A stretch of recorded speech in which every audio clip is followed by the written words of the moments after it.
बहू, ओ बहू, जरा चाय बना दे। मुग्धा चाय लेकर आती है। ये लीजिए, और कुछ चाहिए? अरे नहीं, बस चाय पीने का मन था। जाओ, तुम दूसरा काम करो।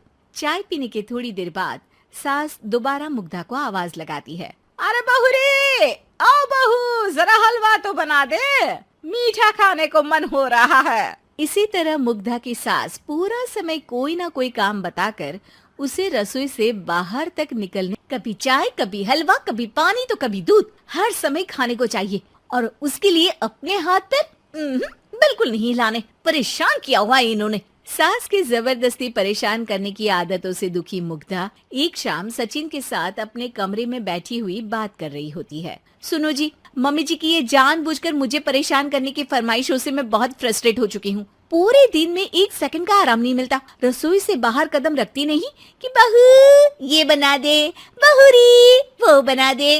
अरे इनकी फरमाइशें चलती ही रहती है। अरे मुग्धा, माँ खाने की शौकीन है, पर उम्र हो चली है, खुद खाना नहीं बना सकती, इसलिए तुमसे बोलती है। अरे तो शौक भी उम्र देख कर रखने चाहिए ना। समझ में नहीं आता, हर समय फेविकॉल का जोड़ लगाए सोफे से चिपकी बैठी रहती है। इतना सब डाइजेस्ट कैसे हो जाता है उन्हें? अरे तुम मेरी माँ से इतनी नफरत कैसे कर सकती हो?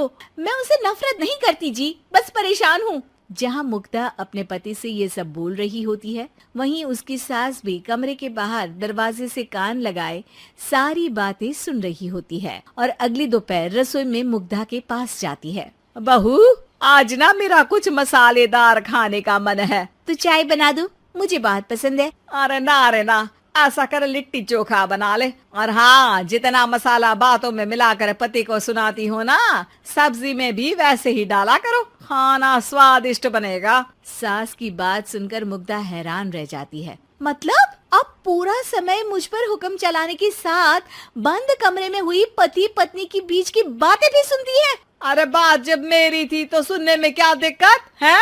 ये कहकर सास वहाँ से चली जाती है। अरे अब तो हद पार हो गई, इस तरह से तो ये मेरा जीना मुश्किल कर देंगी। मुग्धा सास की हरकतों से परेशान उसका हल सोचने लगती है और इसी तरह कुछ दिन बीत जाते हैं, जिसमें सास का जन्मदिन आता है। मुग्धा बहुत खुशी के साथ अपनी सास को एंड्रॉइड मोबाइल गिफ्ट करती है। मम्मी, आपको सबसे बात करने के लिए बहुत दिक्कत होती है ना, कभी सचिन तो कभी मुझे बोलना पड़ता है, पर इस मोबाइल से आपको कोई दिक्कत नहीं होगी। एक जगह बैठे बैठे बहुत कुछ कर सकती हैं अब आप। मोबाइल देख सासू माँ खुश हो जाती है, जिसके बाद अब सास पूरा समय मोबाइल में ही लगी रहती है। हाय, जब से मम्मी को मोबाइल मिला है मेरी लाइफ में कितनी शांति आई है। अच्छा है, इसी तरह बिजी रहे तो मैं भी सुकून की जिंदगी जी पाऊंगी। अब मुग्धा जब मन करे काम करना, जैसा चाहे वैसा खाना बनाकर खाना, पूरा समय रिलैक्स और खुश रहने लगती है। क्या बात है, आजकल तुम बहुत चहक रही हो। अरे मम्मी जी से छुटकारा जो मिला है, अब ना फरमाइशें ना छुप छुप कर बातें सुनना। अच्छा, तो मोबाइल गिफ्ट करने की ये स्कीम थी। इसी तरह दिन बीतते हैं और अब मोबाइल पर लगी सास फरमाइशों की जगह सवालों के लिए बहू को आवाजें लगाना शुरू कर देती है। अरे बहू सुन तो, देख जरा किसी का फोन क्यों नहीं मिल रहा? रिचार्ज खत्म हो गया है, पर अभी 4 दिन पहले ही तो मैंने किया था, इतनी जल्दी कैसे खत्म हो गया? अरे मैंने कल तेरी कनाडा वाली मौसी सास से 3 घंटे बात की थी ना।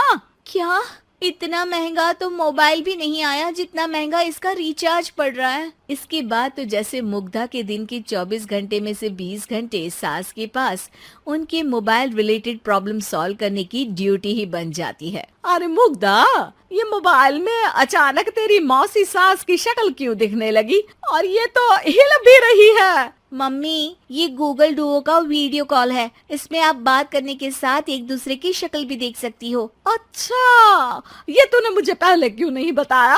अब बताने के लिए पहले नहीं बताया। इसी बीच सचिन भी वहाँ आ जाता है और सास अपनी वीडियो कॉल में बिजी हो जाती। क्यों, सास बहू में क्या गपशप चल रही है? इसे गपशप नहीं, दिमाग का दही होना बोलते हैं। पर तुम तो मम्मी को मोबाइल देकर बहुत खुश थी, फिर क्या हुआ? हाँ, उसका सुकून भी कुछ ही दिन मिला। अब घर के टंटे खत्म हुए तो मोबाइल की टिंग टिंग शुरू हो गई। देखो भाई, कुछ पाने के लिए कुछ खोना तो पड़ता है। आखिर तुमने मोबाइल अपने फायदे के लिए ही तो दिया है, तो फिर सवालों के जवाब भी देने पड़ेंगे, क्योंकि जब तक उनके हाथ में ये फुथरू रहेगा तुम्हारी लाइफ में प्राइवेसी और सुकून रहेंगे। कहने का मतलब है अगर इससे प्यार बढ़े तो दाग अच्छे हैं।